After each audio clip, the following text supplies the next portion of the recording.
టైంలో ఎక్కువగా ఎఫెక్ట్ పడిన రంగం ఏదన్నా ఉంటే అది టూరిజం సెక్టర్ అని చెప్పుకోవచ్చు.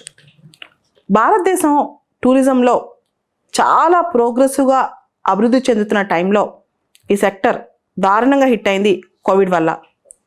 అయితే టూరిజం ప్రమోట్ చేయాలంటే కేవలం కేంద్రం అనుకుంటే సరిపోదు, కేంద్రానికి రాష్ట్రాలకి మధ్య సమన్వయం ఉండాలి. దీనికి సంబంధించి రీసెంట్గా ఒక డిక్లరేషన్ న్యూస్లో ఉంది, అదే ధర్మశాల డిక్లరేషన్. ధర్మశాల అనే ప్రాంతం హిమాచల్ ప్రదేశ్లో ఉంది, మీకు తెలుసు.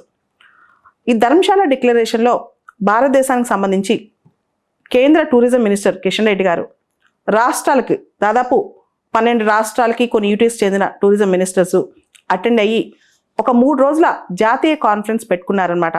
భారతదేశంలో టూరిజం ఎలా అభివృద్ధి చేయాలనే దాని మీద వీళ్ళందరూ తీర్మానించుకుందే ధర్మశాల డిక్లరేషన్. భారతదేశానికి స్వతంత్రం వచ్చి 100 సంవత్సరాలు అయ్యే నాటికి, అంటే 2047 నాటికి ఇండియాని టూరిజంలో గ్లోబల్ లీడర్గా చేయాలనేదే ఈ ధర్మశాల డిక్లరేషన్ యొక్క ముఖ్య ఉద్దేశం. ముఖ్యంగా 2019 అంటే ప్రీ పాండమిక్ లెవెల్, మన ప్రీ పాండమిక్ సిచ్యువేషన్ టూరిజం ఎలా ఉందో ఇప్పుడు రికవరీ అవుతుంది. అంటే గోవా కానీ, కేరళ కానీ, లేకపోతే ఉత్తరాఖండ్ కానీ డొమెస్టిక్ టూరిస్టే ఎక్కువ మంది వస్తున్నారనమాట. ప్రీ పాండమిక్ లెవెల్లో మన టూరిజం రికవరీ 2024 మిడ్ కల్లా చేయాలని చెప్పి ఈ ధర్మశాల డిక్లరేషన్లో అనుకుంటున్నారు. సో ఇది ఎంతవరకు సాధ్యపడుతుందో కూడా చూడాలి. భారతదేశంలో టూరిజం కనువైన ప్రాంతాలు చాలా ఎక్కువే ఉన్నాయి. ముఖ్యంగా టూరిజంలో రకరకాల కొత్త కాన్సెప్ట్స్ వస్తున్నాయి. ఈకో టూరిజం అని, మెడికల్ టూరిజం అని, రిలీజియస్ టూరిజం అని, రకరకాల కాన్సెప్ట్స్.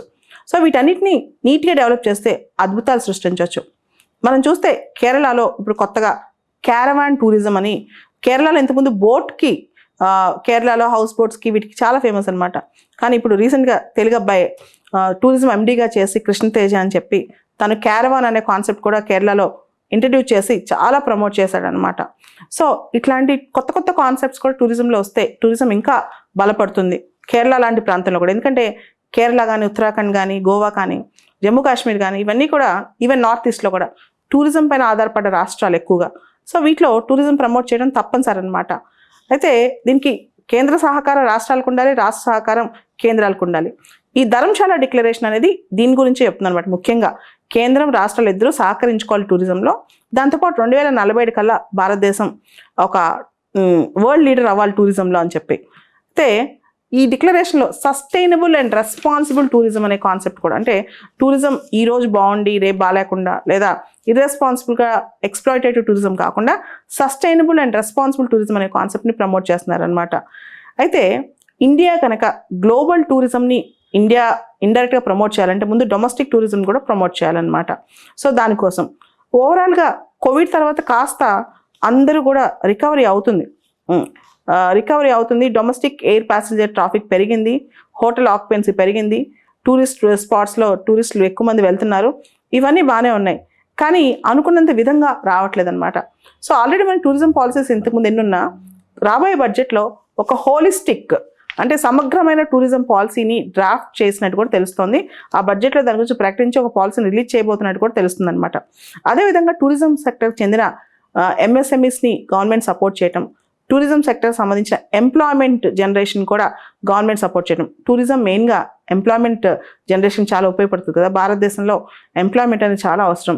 సో టూరిజం సంబంధించి ఎంప్లాయ్మెంట్ జనరేషన్ కూడా పొటెన్షియల్ ఇండస్ట్రీ కాబట్టి చేయటం. దాంతోపాటు వచ్చే సంవత్సరం ఇండియా G20కి అధ్యక్షత వహించబోతోంది. G20 దేశాధ్యక్షులు భారతదేశానికి రాబోతున్నారు. సో ఈ సందర్భంగా కూడా ఇండియా తన టూరిజంలో తన ప్రాముఖ్యతని పెంచుకోవచ్చు, కల్చరల్ రిచ్నెస్ని ప్రమోట్ చేసుకోవచ్చు కూడా. అంటే ఈ సందర్భం కూడా ఇండియా దానికోసం వాడుకునే అవకాశం ఉంది. దీనికి భారతదేశంలో వీసా రిఫార్మ్స్ రావాలి, ఈజ్ ఆఫ్ ట్రావెల్ పెరగాలి, అదేవిధంగా travel friendly atmosphere, immigration policies రావాలి. మన ఎయిర్పోర్ట్స్ కూడా ఫారెన్ ట్రావెల్స్కి కంజీనియల్గా ఉండాలి. ఇవన్నీ చాలా ఇంపార్టెంట్ అనమాట. సో భారతదేశానికి రావాలనిపించే విధంగా ఉండాలి. అదేవిధంగా టూరిస్టుల సెక్యూరిటీ కూడా చాలా ఇంపార్టెంట్ కదా. దేశంలో యాంటీ సోషల్ ఎలిమెంట్స్ కానీ, రేపులు కానీ, సెక్షువల్ అసాల్ట్స్ కానీ, లేకపోతే కమ్యూనల్ వైలెన్స్ కానీ పెరుగుతూ ఉంటే జనరల్గా చాలామంది నచ్చదు అనమాట. జపాన్ లాంటి దేశంలో డిజాస్టర్స్ ఎక్కువ ఉంటాయి కదా, గబుకుని టూరిస్టులు వెళ్ళటానికి ఆలోచిస్తారనమాట. సునామీలు వచ్చినా, డిజాస్టర్స్ వచ్చినా, భారతదేశంలో ముంబై టెర్రర్ అటాక్స్ అయినాయి, అలాంటి టైంలో కూడా టూరిజం హిట్ అవుతుంది. అలానే కేరళలో వచ్చి ఏమైనా ఈ సందర్భంలో ఏమైనా న్యాచురల్ డిజాస్టర్స్, ఫ్లడ్స్ వస్తే వాళ్ళ టూరిజం ఎఫెక్ట్ అవుతుంది అనమాట. ఉదాహరణకి కేరళలో 12-14 సంవత్సరాలకు ఒకసారి నేల కురించి అని చెప్పి ఈ లావెండర్ కలర్లో పూలు పూస్తాయి. అసలు ఆ పూలు చూస్తానికే కనువిందుగా ఉంటాయి అన్నమాట. కానీ అదే టైంలో 4 ఏళ్ల క్రితం కేరళలో ఫ్లడ్స్ వచ్చాయి. ఆ పూలు చూసే భాగ్యం ఎవరికి లేదనమాట. నా డ్రీమ్ కూడా నేల గురించి ఒకసారి వెళ్ళి చూడాలి అని చెప్పి. బట్ థింగ్ ఏంటంటే అదే టైంలో కేరళలో ఫ్లడ్స్ వచ్చి విపత్తులు వస్తే ఆ టూరిజం మొత్తం దెబ్బతింటుంది.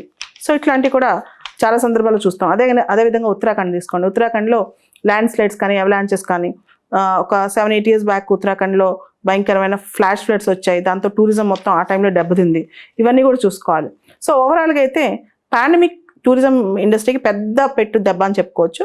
ప్రీ పాండమిక్ లెవెల్కి తీసుకురావడానికి ట్రై చేస్తున్నారు 2024 కల్లా.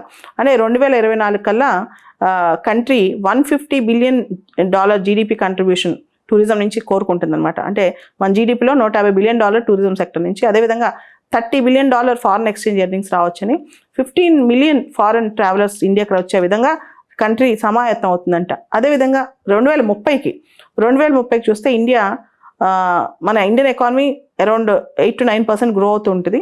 టూరిజం రిలేటెడ్ గోల్స్లో $250 billion టూరిజం కంట్రిబ్యూషన్ జీడిపికి ఉంటుందని ఆశిస్తున్నారు. అదేవిధంగా 2030 కల్లా 137 million జాబ్స్ టూరిజంలో ప్రమోట్ అవుతాయంట. దాంతోపాటు 56 million ఫారెన్ టూరిస్ట్ అరైవల్స్, చాలా పెద్ద టార్గెటే. 56 million ఫారెన్ టూరిస్ట్ అరైవల్స్ 2030 నాటికి మనం రీచ్ అవుతాం. అదేవిధంగా 56 billion ఫారెన్ ఎక్స్చేంజ్ ఎర్నింగ్స్ కూడా మనం సాధించే అవకాశం ఉంది. ఇవన్నీ కూడా టూరిజం ప్రమోట్ చేస్తాయి. సో దేశంలో NSS, NCC ఎలా ఉన్నాయో యువ టూరిజం క్లబ్స్ని కూడా ప్రమోట్ చేస్తే దాని ద్వారా టూరిజం అవేర్నెస్ కూడా పెరుగుద్దని అంటున్నారు. దాంతోపాటు టూరిజంలో ప్రైవేట్ సెక్టర్ పార్టిసిపేషన్ కానీ, గతిశక్తి ఫండ్స్ని కొంతవరకు ఇండైరెక్ట్గా టూరిజంని ప్రమోట్ చేసుకోవడం కానీ, అదేవిధంగా ఫారిన్ మూవీస్, ఇండియన్ మూవీస్ కూడా ఫిల్మ్ షూటింగ్ని, ఎందుకంటే మన ఇండియన్ మూవీస్ వాళ్ళు కూడా థాయిలాండో, సింగపూరో, అమెరికా ఇలా వేరే కంట్రీస్కి వెళ్తున్నారు. అలా కాకుండా న్యూజిలాండో, ఇండియాలోని ఫిల్మ్ షూటింగ్ అవకాశం చాలా ఉన్నాయి ఇండియాలో మనం ఎక్స్ప్లోర్ చేయాల్సినవి. అండ్ కల్చరల్ హెరిటేజ్ టూరిజం అంటే రీసెంట్గా మన వెస్ట్ బెంగాల్లో దుర్గా పూజ అని యునెస్కో ఇంటాంజిబుల్ హెరిటేజ్గా ప్రకటించారు. అలాంటివి కూడా ఈ టైంలో, ఫర్ ఎగ్జాంపుల్ దుర్గా పూజ టైంలో వెస్ట్ బెంగాల్ టూరిస్ట్ని అట్రాక్ట్ చేయడం చాలా కనువిందుగా ఉంటుంది అనమాట దుర్గా పూజ అక్కడ. అదేవిధంగా కల్చరల్ టూరిజంని ప్రమోట్ చేయటము, ఎక్కువగా భారతదేశానికి ఎక్కువ టూరిస్ట్ అరైవల్స్ గల్ఫ్ కంట్రీస్ నుంచి వస్తారు, UK నుంచి వస్తారు, అమెరికా నుంచి వస్తారు, జర్మనీ నుంచి వస్తారు. సో ఈ మార్కెట్స్ ఇంకా మనకు ఉన్నాయి టూరిస్ట్ కానీ వీళ్ళందరూ కోవిడ్ తర్వాత కాస్త రాకలు తగ్గించారు. స్టిల్ కంటిన్యూ అవుతున్నా కానీ కాస్త రాకలు తగ్గినాయి అనమాట. అండ్ తమిళనాడు, ముఖ్యంగా శ్రీలంక, పాకిస్తాన్, బంగ్లాదేశ్ ఇట్లాంటి ప్లేస్ నుంచి దాదాపు భారతదేశానికి వచ్చే 40% మెడికల్ టూరిస్టులు, అంటే వైద్యానికి సంబంధించి ఏదైనా జబ్బులు వచ్చినప్పుడు తమిళనాడుకి ఎక్కువ వస్తారు. 40% తమిళనాడుకే వస్తారంట. సో ఇలాంటి ప్రమోట్ చేయటం. అదేవిధంగా కేరళ, మీకు తెలుసు కేరళ హౌస్ బోట్స్ కానీ, నేచర్ కానీ, బీచెస్ కానీ వీటిని ప్రమోట్ చేయటం, స్పెషల్గా క్యారవాన్స్ ఇప్పుడు ప్రమోట్ చేస్తున్నారు. ఇవన్నీ కూడా ఓవరాల్గా చెప్పాలంటే ఇండియా 2021 టూరిజం అండ్ కాంపిటేటివ్ ఇండెక్స్లో, travel and tourism competitive index world economic forum ఇస్తే ఇండియా ర్యాంక్ 54. ఇంతకుముందు 46 ఉండేది. ఇండియా ర్యాంక్ కాస్త పడిపోయిందనమాట టూరిజం అండ్ ట్రావెల్ ఇండెక్స్లో. అదేవిధంగా ప్రతి సంవత్సరం అంతర్జాతీయంగా మనం September 27 వరల్డ్ టూరిజం డే జరుపుకుంటాం. ఈ 3 రోజుల క్రితం వరల్డ్ టూరిజం డే జరుపుకున్నాం. దీనిలో ఈ సంవత్సరం థీమ్ ఏంటంటే రీథింకింగ్ టూరిజం. అదేవిధంగా ప్రతి సంవత్సరం భారతదేశంలో జాతీయంగా నేషనల్ టూరిజం డే January 25 జరుపుకుంటాం అనమాట, January 25. అండ్ ప్రపంచవ్యాప్తంగా చూసుకుంటే ఇండియాస్ టూరిజం కంట్రిబ్యూషన్ అంటే rank 10th position in terms of contribution to world GDP. అంటే ప్రతి కంట్రీలో కంట్రిబ్యూషన్ చూసుకుంటే ఇండియా 10th పొజిషన్లో ఉందన్నమాట టూరిజం కంట్రిబ్యూషన్లో. అదేవిధంగా ఇండియాలో దాదాపు 40 యునెస్కో వరల్డ్ హెరిటేజ్ సైట్స్ ఉన్నాయి.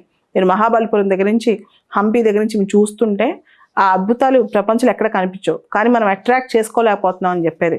సో భారతదేశం టూరిజంని ప్రమోట్ చేయడానికి చాలా స్కీమ్స్ తీసుకొచ్చింది. అతిథి దేవో భవ అనే ఒక క్యాంపెయిన్, ఇంక్రెడిబుల్ ఇండియా క్యాంపెయిన్, ఇవన్నీ కూడా ఉన్నాయి. స్వదేశ్ దర్శన్ స్కీమ్ అని మినిస్ట్రీ ఆఫ్ టూరిజం వాళ్ళు లాంచ్ చేశారు.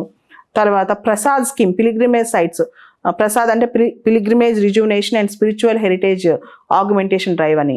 తర్వాత 2015లో ఏక్ భారత్ శ్రేష్ఠ భారత్ అని within India tourism promote చేయడానికి. తర్వాత దేకో అప్నా దేశ్ ఇనిషియేటివ్ అని, అడాప్ట్ హెరిటేజ్ ఇనిషియేటివ్ అని, ఇవన్నీ చాలా తీసుకొస్తున్నాం మన టూరిజం ప్రమోట్ చేయడానికి. ఇన్ని చేస్తున్న మనం ఇంకా చేయాల్సింది చాలా ఉంది. హృదయ్ స్కీమ్ అని చెప్పి తీసుకొచ్చాం, చాలా తీసుకొస్తున్నాం. But still a long way to go to promote tourism. ప్రపంచంలో మాల్దీవ్స్ లాంటి దేశాలు, సింగపూర్ లాంటి దేశాలు, చాలా దేశాలు టూరిజం మీద బతికేస్తున్నాయి. కానీ భారతదేశంలో ఎంత పొటెన్షియల్ ఉన్నా టూరిజం ఇంకా అక్కడ ఆగిపోయింది. దీనికి ఎఫెక్టివ్ కోఆర్డినేషన్ అంతెందుకు తెలంగాణ ఉంది. తెలంగాణలో ఈ టైంలో బతుకమ్మ ఫెస్టివల్ చాలా ఫేమస్. అంతమంది అమ్మాయిలు వచ్చి కలర్స్గా డ్యాన్స్ చేయటం ఇవన్నీ. సో వరల్డ్లో ఇలాంటివి ఉన్నప్పుడు దీన్ని ఎందుకు మనం ప్రమోట్ చేయట్లేదు అనేది ఇంపార్టెంట్. అదేవిధంగా రీసెంట్గా ఇప్పుడు వరంగల్లో ఇప్పుడు రామప్ప టెంపుల్ ఉంది. రామప్ప టెంపుల్ హెరిటేజ్ సైట్ అయింది. దాన్ని ఎందుకు టూరిస్ట్ స్పాట్గా ఇంకా బెటర్గా, అంటే మనం టైం ఫ్రేమ్ పెట్టుకుని దాన్ని డెవలప్ చేసుకుండా మనం లెథార్జిక్గా ఉంటున్నాం అనమాట. అలా కాకుండా ప్రతి దానిలో ఒక టూరిజం అనేది మనం చూడగలిగితే, ప్రతి దానిలో దాని యొక్క అందం చూడగలిగితే వరల్డ్ కూడా మనం చూస్తాం అనమాట. సో చాలామంది ఆల్ప్స్ అంటారు, నేను ఖచ్చితంగా ఆల్ప్స్ వెళ్ళాలని. మనం హిమాలయస్ ఎందుకు ప్రమోట్ చేయట్లేదు? చాలా ఇంపార్టెంట్. హిమాలయన్ ట్రెక్కింగ్ దాని స్పెషల్ ప్రమోషన్ జోన్స్ ఎందుకు తీసుకురావట్లేదు? ఇవన్నీ కూడా చాలా ఇంపార్టెంట్ అనమాట. So we should think about tourism and tourism potential. భవిష్యత్తులో 2047 కల్లా ఇండియా వరల్డ్ టూరిజం లీడర్ అవ్వాలంటే ఖచ్చితంగా టూరిజంని మనం స్పెషల్ డ్రైవ్ కింద ప్రమోట్ చేయాల్సిందే. And every state has a cultural history. భారతదేశంలో ప్రతి ప్రాంతం, ప్రతి దేశంలో ఒక కల్చరల్ హిస్టరీ ఉంది. మనం దాన్ని ప్రమోట్ చేయాల్సిన ఆవశ్యకత ఎంతైనా ఉంది.